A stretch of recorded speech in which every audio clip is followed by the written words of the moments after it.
here to welcome you to LitCamp. With my friend, Chippy the Chipmunk, we're going to take a journey to really experience the fun of LitCamp. Let's start with our opening campfire and our hello song. And here's how it goes. You can sing along at home with me. If you don't know the words, you'll learn them pretty quickly, and also you can teach them to other people at home. If you want to sing them the next day, again, to yourself, you can do that too. So here's the first opening song of LitCamp. It goes like this. Hello, campers. Hello, readers. Hello, writers. We're glad to see you here. Let's try it again. You can put your own name in there, and I'm going to put mine. Ready? So I'll say, hello, Pam, and then you say your name. Hello, friend. Hello, campers. Hello, readers. We're glad to see you here. So see how you can do lots of different things with that song? Hello, Pam. Hello, campers. Hello, readers. We're glad to see you here. You can also use different languages. You can start with another way to begin in your home language. Hola, amigas. Hola, amigos. Hola, amigos. We're glad to see you here. So everybody can sing in all languages. So let's start LitCamp. Let's join right in. Chippy, are you ready? I think he is ready. He's quiet, but he thinks a lot. He's very thinking all the time, and that's really good. You don't have to be the loudest person in the room. You can just be thinking deep thoughts, and that's exactly what you do, and I really appreciate that about you. You're a good listener. So let's start. When we come together around the opening campfire, we always like to sing, and that's what we've just done. We've sung our hello song. We'll sing that every single day. And then we're going to have a read-aloud. We're going to have a read-aloud today from the great Carmen Agra Deedy. She wrote this book called The Rooster Who Would Not Be Quiet. At LitCamp, we love to read and we love to listen to books. And even though maybe you don't know how to read, it's always great just to listen to read-alouds and sit back and enjoy. Carmen Agra Deedy wrote the words, and Eugene Yelchin made these amazing paintings. Even though you might be thinking, well, I'm an older kid, so I don't usually listen to a read-aloud, what you can do is really look at the paintings. Eugene is an amazing artist. So these books are not just for young children. Not only that, but when Carmen tells her story, you're going to see there's a lot of big ideas in this book, The Rooster Who Would Not Be Quiet. Let's settle back and listen to Carmen Agra Deedy read aloud to us.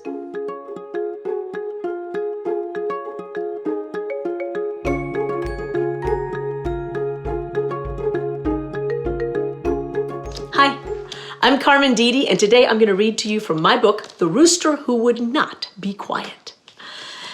Written by, Carmen Agra Deedy, and illustrated by the fabulous, the magnificent Eugene Yelchin. And I'm reading it by permission from Scholastic Press. Here we go. Once there was a village where the streets rang with song from morning till night. Looks like a cheerful place.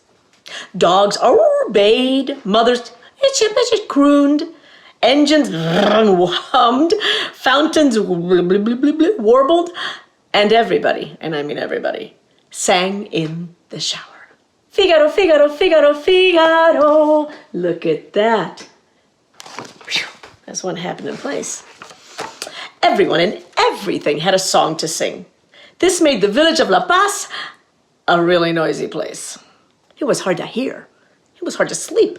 It was hard to think. And no one knew what to do. So they fired the mayor. Like you do. There he goes. See him?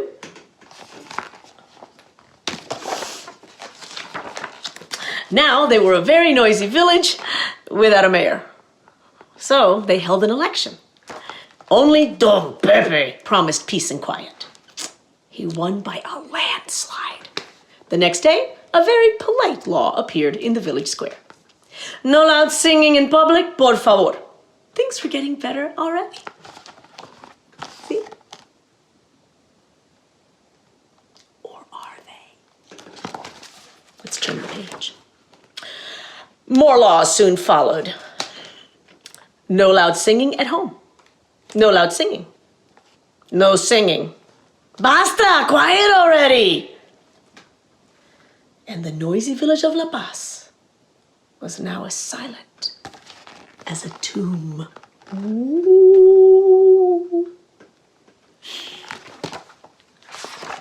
Even the tea kettles were afraid to whistle. You'll love this picture.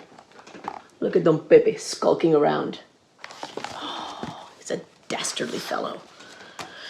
Some people left the village, singing loudly. Others stayed behind and learned to hum. The rest were just grateful to have a good night's sleep, for crying out loud, which incidentally nobody was doing. There they go. Even the puppy. Yeah, smart dog. 7 very quiet years passed. Then one evening, a saucy gallito and his family wandered into the village and roosted in a fragrant mango tree. When the little rooster awoke the next morning, he did what roosters were born to do. He sang. Kiki Kiki! Look at this. Ah. Thus enters our hero. But wait. As his rotten luck would have it, the mango tree grew beneath that cranky mayor's window. Uh-oh. You there, growled Don Pepe. No singing. It's the law. Well, that's a silly law, said the merry gallito. Smell this sweet mango tree. How can I keep from singing? Huh. Then I will chop down that stinky tree, huffed Don Pepe. Will you sing then? The plucky gallito shrugged. I may sing a less cheerful song, but I will sing. And he did. There they are. Kiki Kiki! Oh, look at this. He's still singing, but his mango tree. Don't worry, children.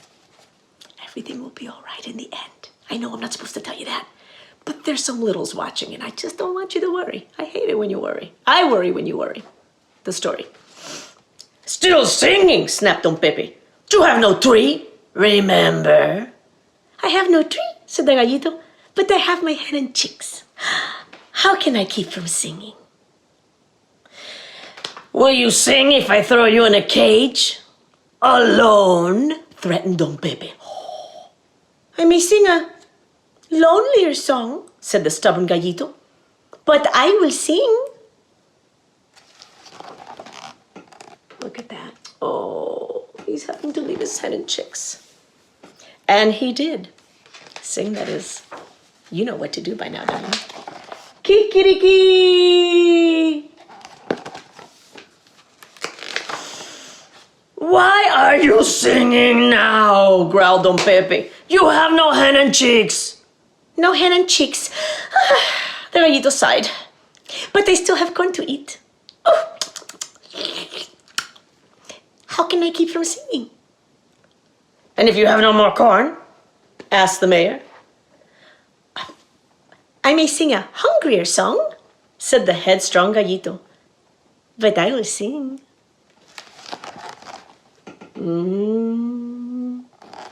And he did. Kiki Kiki! Good job. Aren't you hungry, you crazy bird? Wailed Don Pepe. Claro, of course, said the gallito.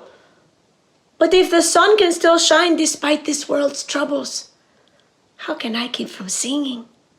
And if you never see the sun again? Snarled the mayor, and he ran for a blanket to cover the rooster's cage.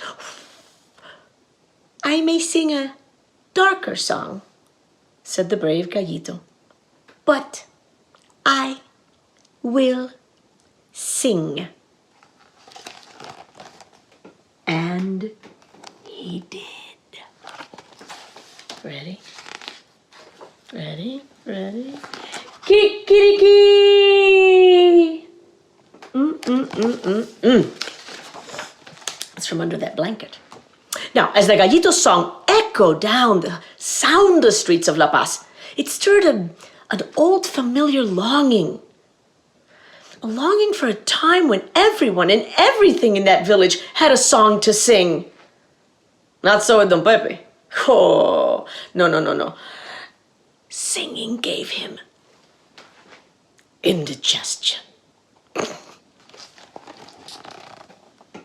I don't think Don Pepe's having a good time of this at all. Look at him holding his belly. I suspect it's making strange noises. The next day, Don Pepe stumbled out to the yard in his nightshirt. He tore away the blanket and then he pleaded. You have no tree to roost in, no hen and chicks to comfort you, no grain to fill your belly, no sun to drive away the shadows. Why? Oh, why are you still singing? Promise to stop, and I will set you free. Oh, there's a bargain. Look at Don Pepe. Oh my. Look at that face. I think he's going a little cuckoo. Can't wait to see what happens.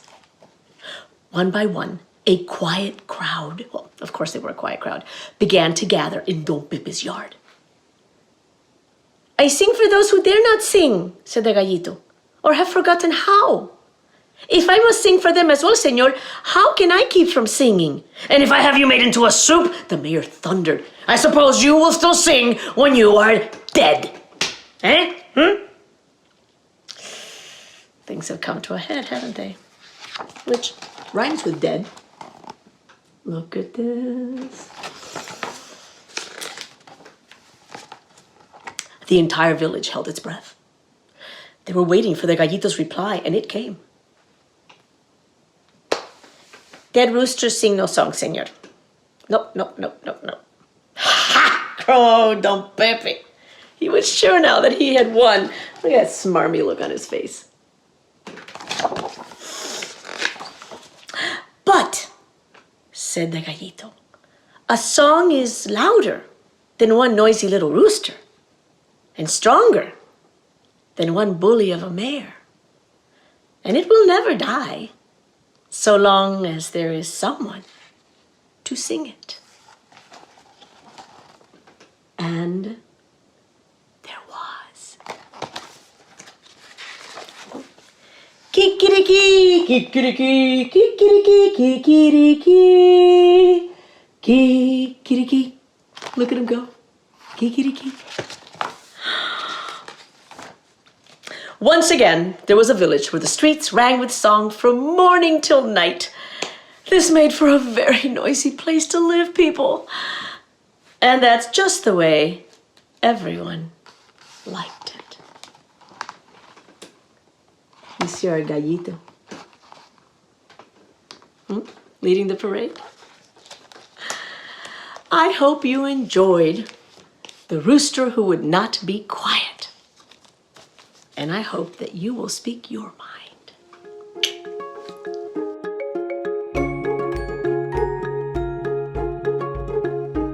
So this part of LitCamp is actually really fun. This is a part where you can get up and move around, or if you don't feel like you want to do that, you can stay right where you are. Every day in LitCamp, we have a part of LitCamp called Bring the Text to Life. And as readers, that's what we're doing in our minds. When I read, even as a grown-up, I am thinking about that text as if it's real life. I'm imagining it in my mind. I'm thinking about how the characters are moving around. I'm actually also just, sometimes I'm thinking about it very artistically too. I'm painting a picture in my mind. We're lucky that in Carmen's book and Eugene's book, there are pictures, but a lot of times you're reading books where there are no pictures. So bringing the text to life is really important. In this book, Carmen talks about how at first the village was full of noise, and the people were just going around doing all kinds of things. Dogs were barking, mothers were crooning, lots of things were happening. So in this part of LitCamp, we get to do that very same thing. Today, I'm just going to act it out just a little bit. I'm going to stand up, and you can do the same. I'm going to shake out my hands, maybe even shake out my body just a little bit. I don't have a lot of room, and I don't want Chippy to worry. But Chippy likes to. He also likes to do this, right, Chipster? We're just going to get real loose, real loose, real loose. And then we're going to do some Bring the Text to Life. You can do this at home with your family, or you could just do this in your mind, right? You don't have to do everything so big like I'm doing it. But shake out your hands, shake out your feet, and get ready for us to do a little acting of The Rooster Would Not Be Quiet. So first the people are all busy, right, Chipster? They're going around, they're going to town, they're very, very noisy. And then what happens is a lot of people get tired of that noise. And so the mayor, the new mayor, just like Carmen said, the new mayor makes all kinds of rules. And the mayor says, do not speak. No more noise, por favor. So the whole village has to get really quiet. And then all of a sudden, a rooster, a gallito, comes to town. I'll act him out. And he's pretty confident. He is pretty confident, right, Chip? He is a very confident guy. So when he comes to town, all of a sudden, he really challenges the mayor. So the mayor is all mad, like this. And the rooster's really proud, like this. And then all of a sudden, the people come and they're like listening in. They realize that the rooster is making a lot of noise. And the rooster says, Kiki-Riki! You guys try that at home. Kiki-Riki! You can go real low, like Kiki-Riki. You can go big, Kiki-Riki! Or you could just do that in your mind. The great thing about Bring the Text to Life is it's something you can do just in your mind. As I said, Chip's very quiet. He's probably doing a lot of this in his mind, right? You don't have to do everything so loud and proud. But it's a way to think about how that rooster was pretty strong, actually. It makes me think differently just to get up and kind of move into it. You can also do that just in your mind, and just moving into it, bringing the text to life, makes it easier for me to understand the characters. I understand that the mayor's mad because he doesn't want the rooster to say anything. But at the end of the book, the rooster is proud and has courage. So that's Bring the Text to Life. Shake out again. And tonight, before you go to bed, think a little bit about, even in your mind, bringing the text to life. Carmen told a great story today, and it is a story about being brave and standing up. But today, our theme is belonging. And when you think about it, the rooster did some pretty cool stuff around belonging. Take a minute to think about that, and we'll come right back together.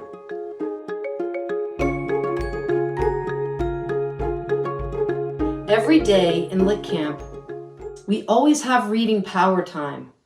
Reading power time is a time to really think about that read-aloud and really think deeply about ourselves as readers, our reading habits, and also just what does that book inspire in us. So when I think about Carmen's book today, I think about the first of our 7 strengths of LitCamp that we're going to learn while we're together.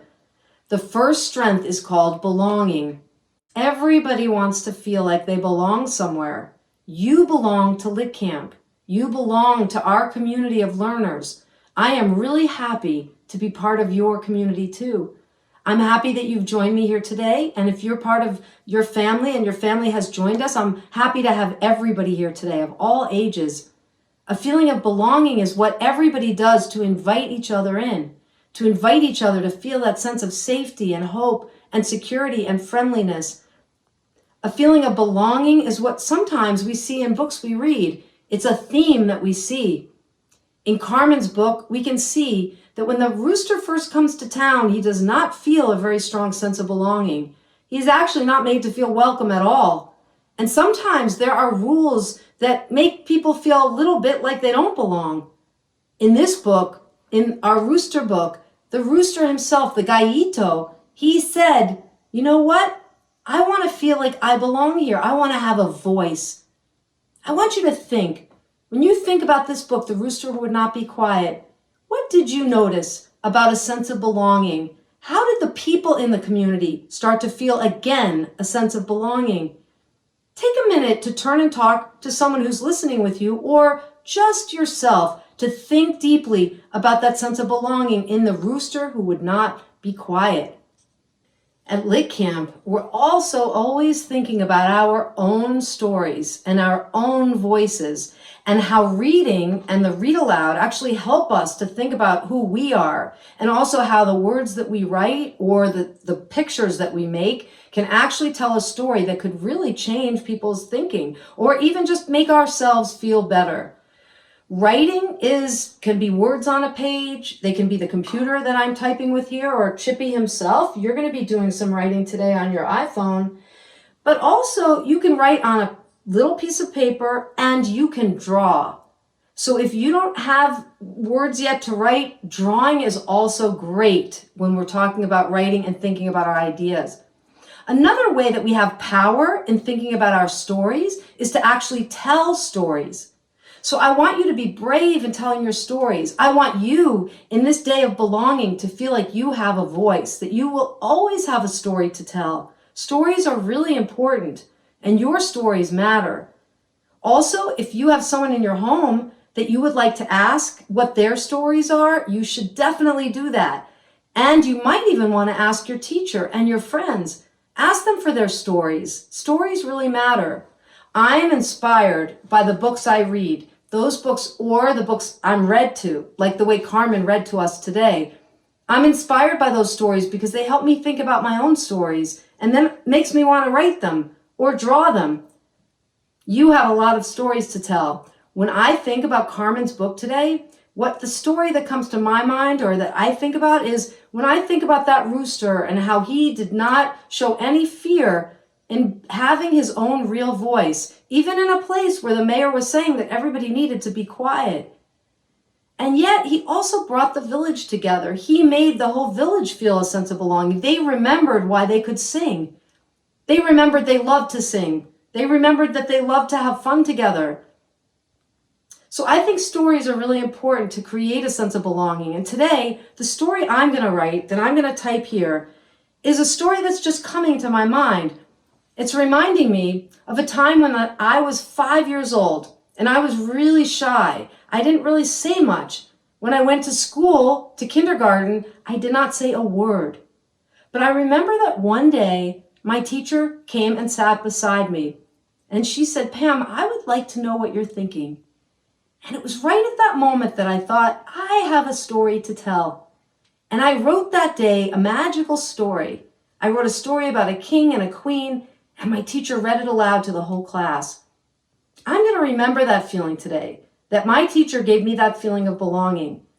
The rooster gave his village a feeling of belonging by sharing their voice. Even though, Chippy, you're quiet, when you write, you become strong. You create a sense of belonging just by sharing who you are. So I'm going to do that now. I'm going to tell a story about a time I realized I had a voice, that time that I was 5, when my teacher sat next to me and told me that I had a story to tell. I'm going to take a minute to write about that. I'm not going to worry so much about my perfected spelling. I'm not going to worry so much that it has to have a beginning, middle, and end. I'm not going to worry that much that I have to have a certain number of sentences, but the longer and more that I keep writing, if I say to myself, for 5 minutes, I'm just going to keep writing. I'm just going to keep writing. I'm thinking about my teacher, my beloved teacher. I'm thinking about how I wrote about the king and queen that day. I'm thinking about all the different ways that day I felt more of a sense of belonging because I had a story to tell. I'm just going to keep doing that for a minute. I'm not going to worry so much. I'm not going to worry that I'm making a mistake, because in this LitCamp community, mistakes are okay. In fact, everybody makes mistakes. I'm going to stop right there. And I'm just going to read back what I wrote. One day, a long time ago, I was in my classroom. I was 5 years old. My teacher approached me and sat down beside me. She asked me to tell the story that was on my mind. That day, I wrote about kings and queens. I was just a little girl, but I had big ideas. Today, I want you to think about, just briefly, how you could start a story. What's a story you remember? What's a story that you know, a story that you have, maybe a story your grandma told you, or a story you have in your own mind? And I want you to write that story down or draw that story. Or if you don't have any paper or a screen, imagine that story. A time in your life you have felt a sense of belonging. Was it a time you were cooking dinner with the family? Was it a time when you were just feeling great, walking by yourself on a road, but it felt good because you knew everybody was soon to come beside you? Was it a time that you were riding a subway with your mom or your dad? Or was it a time when you were with a friend in school? When have you felt a sense of belonging? I felt it at 5 years old with my teacher, my kindergarten teacher, when I wrote about kings and queens. I want you to be able to write about whatever you want to write about. Your writing is yours. A sense of belonging makes us really strong. We don't have to worry about writer's block or anything that's going to make us scared. I want you to take just 5 minutes to think about something that's on your mind, a time you felt a feeling of safety and encouragement, a time maybe even it's right now when you feel the sense of belonging that gets you writing today. Good luck, and don't worry. Everything you do today is going to be okay, and I'm proud of you.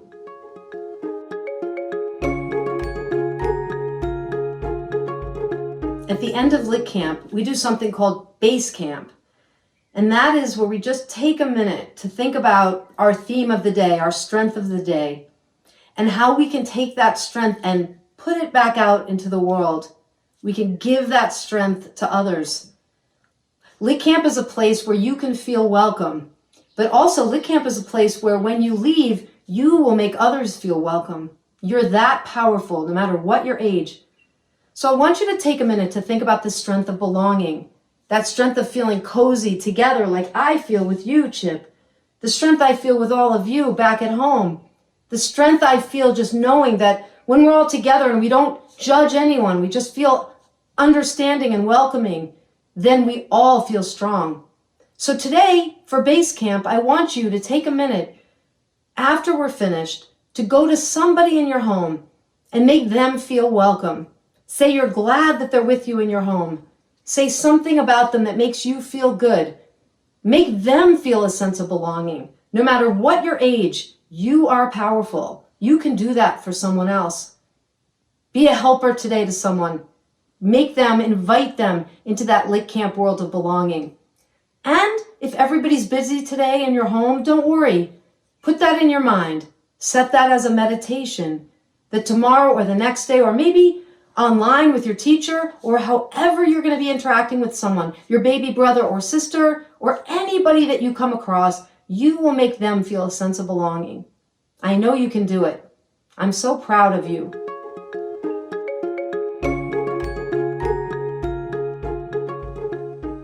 We're coming to a close.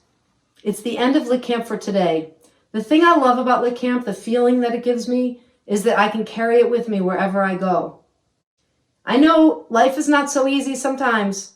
There's a day that feels hard and another day that feels hard too.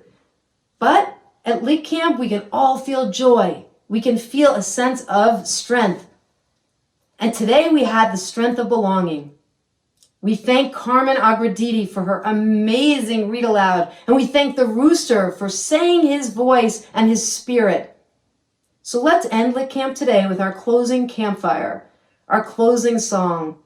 At the end of LitCamp, you can take a minute just to be peaceful, to honor yourself, to make sure that you feel that sense of belonging within your own heart. And together, we're going to end with a song that sings and rings all across the world. Many, many LitCampers know this song, and we all love this song. And I'm going to teach it to you today, and we'll sing it every day at LitCamp. It's the So Long Farewell song, and it goes like this. So long, farewell, goodbye, my friends. So long, farewell, goodbye. Right, Chip? We'll see you soon again, my friends. So long, farewell, goodbye. Let's sing that one more time. You could just sing along quietly if you want, or loudly if you want. Remember, you're you. You don't have to worry. If you want to just sing it in your mind, that's fine too. So long, farewell, goodbye, my friends. So long, farewell, goodbye. We'll see you soon again, my friends. So long, farewell, goodbye. So long, farewell, goodbye, my friends. So long, farewell, goodbye. We'll see you soon again, my friends. So long, farewell, goodbye.